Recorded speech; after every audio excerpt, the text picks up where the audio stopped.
Машинаның запчастьін тауып көр. Смело. Смело. Фильтр. Фильтр. Иә. Ненің фильтрі? Салонный фильтр, воздушный фильтр. Мынау не? Бензин насос. Қайдан білесіз соны? Білем. Қандай машина дейсіз? Мерс. Қандай? Генератор.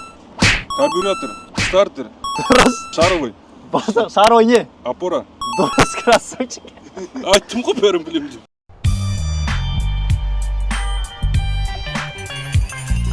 Казкөлік Моторстың атынан сізге сертификат. Біздер енді Америкамен көлік алумен айналысамыз, аукциондардан. Егер көлік алатын болсаңыз, сізге жарамды 50 мың теңге скидка болады да. Енді сіз Казкөлік Моторсқа тіркелгенсіз ба жалпы Instagram? Тіркелген болғанда мен сізге 50 мың теңгені беретін едім. Серьез, 20 мың бересіз әлі? Иә. О май гад. Тіркелші онда мен сізге 5 мың теңге беретін. Тіркелді. 5 мың теңге ма? Тіркелген үшін бізге. Рахмет, сау. Еще 50 мың теңге сертификат. Мерс айдайсыз да? Мерс айдаймын. Қандай мерс? Не ғой, ешкі ғой. Енді до конца айтыңыз. Е класс. 2 класс. 350.